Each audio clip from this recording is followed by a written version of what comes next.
Tell you what, it's just as well I don't suffer with anxiety anymore. So my name is Nick Elston. I am the anxiety guy. It's a handle I took because I get called a lot worse, to be fair. And actually, we are going to talk about anxiety. So the doors are now locked. I've got a train ticket very, very soon in case this goes drastically wrong. We'll all relate to this. I mean, show of hands, who suffers with anxiety?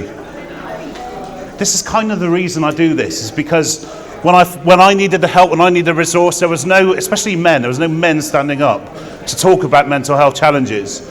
And we can relate to it on some level. We've got the full networking stand there.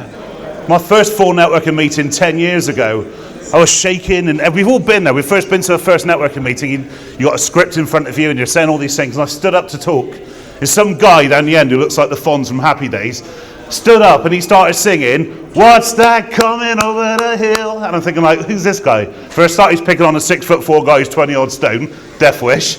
But the fact that what he was doing was creating me a brand. And actually, at that point, I could have gone either way, especially given my history of anxiety. And another reason is that maybe I should be called the no anxiety guy, because actually I've got a prop. And I forgot that prop. It's somewhere in North Bristol right now. Did I panic? Maybe a little bit. Not so much. The point is the fact that this prop is a passport, and a passport is actually the easiest way I can introduce people to understanding anxiety. Because for 4 weeks of the year, the passport is your biggest cause of anxiety. When you decide to go on a holiday and you've worked all year round and you decide that actually you want to get away, first thing you do is, where's the passport? Second thing, is it in date? Third thing is when you start packing, tapping yourself down, and you put it in a zipped pocket, or you put it in a case. It physically cannot go anywhere. Literally cannot go anywhere. But between then and by the time you arrive at your destination, you check that passport countless times. Welcome to OCD. By the way, that was my experience. My experience while I talk about this is, as a child, I had very severe OCD. It's a whole different presentation altogether. Fast forward, I had 7 weeks of NHS counselling. I went in with OCD. I came out slightly more messed up when I went in. Because what it did, it cured the obsession but left me with a really heightened state of anxiety. So what I talk about now actually is anxiety in life and business. Has anybody read a book called The Chimp Paradox by Dr. Steve Peters? Fantastic, it's 2 more than usual. So I'm not going to do it any justice, so I apologise for this, folks, but he basically says the human has 3 minds. It has the chimp, which is known as a fight or flight status. You've got the computer, which is stored memory and experience, and it's got the human, which tries to rationalise everything. And unfortunately for us as humans, it runs in that order. So we're screwed right from the start. Because if you take an example like you have a caveman who's faced with a woolly mammoth, he will think, right, I've told Grant I'm not going to swear at this one. He'll think, right, there's a big mammoth in front of me. The chimp goes to the computer and says, right, what's our experience of fighting mammoths? If the computer says that you've stood and you fought and you've won before, you'll stand and fight, hopefully win. But actually, if your experience was that you got mauled by one before, you'll turn around and run like buggery the other way. Sorry. The point is the human tries to rationalise everything and it only kicks in 20 minutes later. So if you look at a modern day example, say you're having a row with your significant other, and by the way, if I mention personal conversations, personal arguments, things about couples, I'm not looking at anybody, I just like to try and maintain eye contact with people. If you're having a row with your other half and you say something just too much or just too mean or completely out of context, because we always go for the pride's been hurt thing and throw whatever we've got at people. The human bit is the bit 20 minutes later when you go, oh, I didn't say that, did I? Because it was too much. It was too far. So what Dr. Steve Peters is saying is, to control your anxiety, to actually maintain control on your mental health, you need to disrupt your subconscious. You need to retrain the way you automatically react to things. And he's very true. It's also very, very difficult to do that. So what I'm sharing today is not about anxiety as a thing, actually it's about what anxiety does. It affects the decisions that you make in life and business. It also affects the relationships that you choose and the relationships you stay in. Topical. My point is the fact that with anxiety we're looking to retrain ourselves, and you can only do that through daily incremental changes. The first thing is, and if you take nothing from today, it's called keep a worry journal. And I started this, and day one, I actually had 128 things I was worried about. 128 things. But like Mark Twain says, some of the worst things in my life never actually happened. So to disrupt your thinking, disrupt your brain from actually worrying about things consistently and daily in life and business, the best way you can do it is actually to turn things into cold processes. So the cold process for me for this was to write things down. That's actually quite therapeutic in itself. But actually when you start writing down exactly what's going through your head, it takes away that firefighting phase that we're all in every single day trying to sort stuff out. More importantly, when I wrote down what to do, or what I was worrying about, I actually made a note in my to-do list 2 weeks later, and to check back on actually how much of that stuff actually happened. Out of 128 things, how many things do you actually think happened? None. Absolutely none. Which means that week on week, and we're worried about thousands of things, we're assuming the worst, again, another flawed human trait, that never actually happen. And kind of therein lies the problem, really. So the other thing is to check your intentions. And what I mean by this is actually, when's the last time you stopped to think, why am I actually doing this? Because, for example, before I knew it, I was in Birmingham this morning. Actually, I was in bed in North Bristol just before. Actually, we're not quite sure what happened in that bit in between, but we always get that. We run on autopilot every single day. So when's the last time you stopped to check why you're actually doing things? And it could be I had a real kind of mission in life, a real medieval crusade to have a factory with blue-collar workers, and I don't know what it made, it was awesome, whatever it was, widgets and stuff, and it had a big mahogany desk and mahogany walls in my office, and this dream I was chasing, it was only when I started working on myself I actually thought, why am I chasing this dream? The truth was, my dad had a business, which was a factory making widgets, and it had a mahogany desk as well, by the way, it was very nice. But that business went bust. And not only did the business go bust, the family split up. And not only did the family split up, but people that I consider friends were made redundant. So that whole fallout, I was carrying somebody else's dream. I was on some crusade to put things right, to correct the family name. When's the last time you stopped and checked your intentions? And Brad covers this brilliantly in the talks he does about if you're chasing a Maserati, I guarantee you when you get that Maserati 2 months later, it'll just be a car and you want something else. So when's the last time you stopped to check exactly why you're doing things? Can you all stand up, please? Hey, participation. For those who are anxious, welcome. I'm going to take you through a very quick breathing technique that I use in any situation which I find stressful. And so I'm going to ask you to breathe in through your nose for 6 seconds. I'm going to ask you to hold it for 6 seconds, then out through your mouth for 6 seconds. So breathe in, 2, 3, 4, 5, 6, hold, 2, 3, 4, 5, 6, and out, 2, 3, 4, 5, 6. Thank you, you can be seated. I love the out bit, it's just like some massive rush of air coming at me. It's the longest 18 seconds of your life, right? So basically I used to do these in sets of 3, but I think that could have been my OCD to be fair. So you need to do this as much as you can to bring yourself back down into a good state. What I mean by this, if you've got a meeting with a bank manager, with a big client, with a big prospect, by using that technique, not only is it not noticeable, but what it gives your brain more oxygen so you make better decisions are not made from a point of fear. Then also, in terms of the anxious mind or the obsessive mind, it takes the focus away from what you're actually doing and brings it right back down onto the counting. So what you're doing, again, is you distract. You're always looking to distract your anxieties and distract what you're actually worrying about. The other thing I want to talk about, and this sounds really fluffy, if you would have said like kind of 4 years ago, I'll be speaking to you guys about gratitude and affirmations, then I would have said you're actually mental, to be fair. I'm the furthest away from a fluffy hippie you can get. However, there's a lot of power in this stuff. You can retrain your brain to be grateful. And actually, when you retrain your brain to be grateful, you actually look proactively for the positive stuff. The scientific term is called the reticular activator. What I mean by this is this, and do this exercise for 21 days, it becomes a habit. So for 21 days, before you go to sleep at night, make a list of 10 things that you loved about the day. By the way, it is 10, just to retrain your brain, again, not my OCD. Make a list of 10 things that you loved about the day. Now, sometimes it could be a really slow news day. It could be that the sausages were nice for breakfast, or the sky's a really nice shade of blue, but make sure it's 10.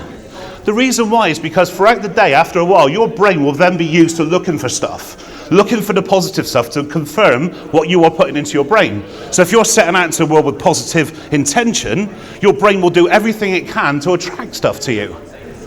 It works in reverse as well, of course. If you're actually in a state of depression, negativity, anxiety, and you're not doing anything to proactively change that, your brain will look for confirmation that actually the state you're in is correct. Screwed, right? You could do this every single day. And basically, you do train. So if I say to you, red lorry, red lorry, red lorry, the next time you see a red lorry, you'll think of this here and now. This is that moment in time. Because your brain's now thinking, red lorries. It's crazy, but it works. And what I mean by kind of visualization is this. When you wake up in the morning, go forward with intent. So I had a meeting with, we're on camera, so I won't mention them, a large insurance company based in Bristol. I visualized that meeting going well. There was 12 directors around the table. And I strode in there, and anybody who's ever sold for a business or for your business, you know how kind of anxious a situation this is. I went in, I thought, I'm going to own this. I'm the most confident person in the room. And would my Mac connect to their projector? Would it? No, it wouldn't. But not only that, but the projector then broke, so when we got it on somebody else's laptop, the projector wouldn't work. Not my kit, I like to say. At that point, if it wasn't for the fact, and how many times have we done this, if something gets a little bit too difficult, we reverse. We go straight back. It's easier to say, oh, let's rearrange. Probably the most overused word in networking and business. Let's rearrange. But we didn't. What I did, I stood and I said to them, I will spend the day here, individually visiting all of you to make sure that this meeting goes well. Complete honesty, disarming honesty, because you're just being completely open about stuff rather than fobbing stuff and lying about stuff. And I went on to get the business. So by being honest and actually acknowledging what's going on, it means a lot. It's very, very powerful. And actually on that front as well, in business, we procrastinate a lot. Who procrastinates here? Yeah. Still do, to be fair. We've got all these nice shiny tools, to-do lists, and there's also got a nice shiny button that says delay for 24 hours. And I guarantee you, if there's something important you should have done today, you won't do it now by 2:30. That's kind of how it works. How this relates to anxiety is the fact that when we put stuff off, it gathers momentum, it builds in size in our heads. So actually, when it becomes to doing it, actually you'll find it's done like that. My wife asked me a few weeks ago to paint the fence. And I was planning days off and JCBs and everything. I thought it was going to take like forever because I didn't want to do it. That was the thing. I didn't want to do it. But it's something that had to be done. When I did it, it took an hour. But the more I put it off day by day by day, it builds up a tidal wave of anxiety in your head. How much stuff are you putting off every single day?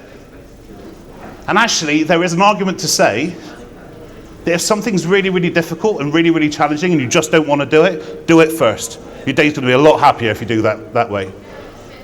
You can do this. It's completely under your control. But the thing is, with things like procrastination, we don't attribute it to something like anxiety.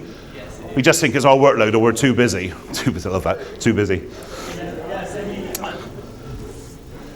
So this one,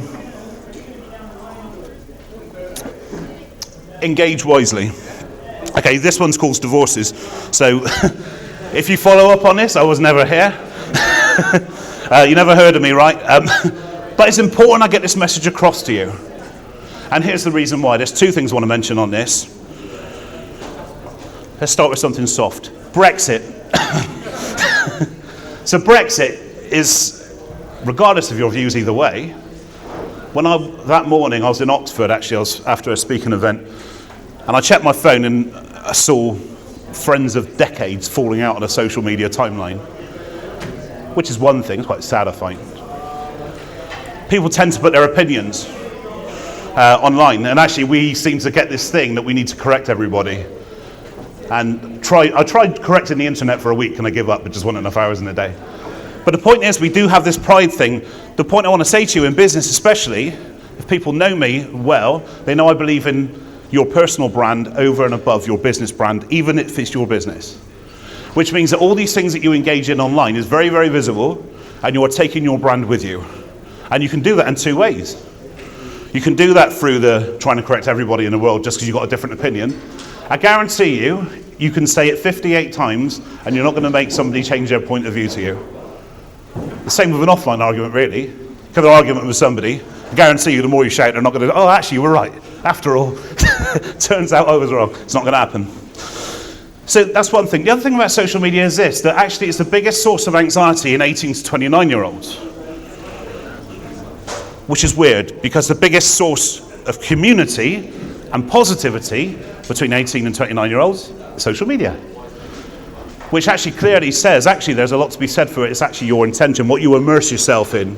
If you choose to immerse yourself in Donald Trump's timeline, for example, then that's exactly what you feed in your brain.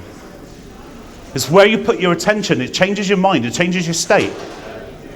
I know people that permanently kind of just have a CNN and news channels on a list. If you watch the news all the time, you will be struggling because it's different. No one has good news on there. It's all bad news. And actually, what can you do? And it must be said, actually, without getting too deep on these things, that worse things happened in 1981 than they did today. The problem you've got in 1981, there were 3 channels, and now there are thousands of channels.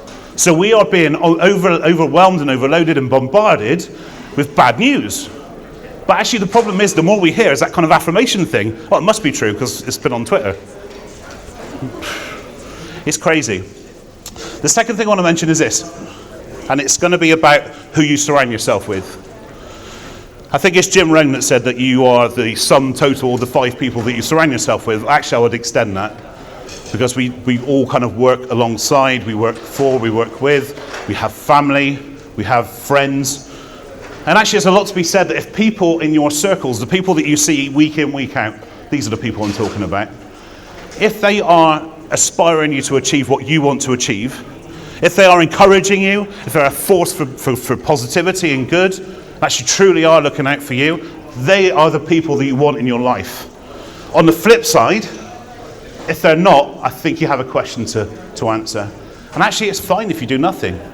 If all right is good enough for you, carry on being all right.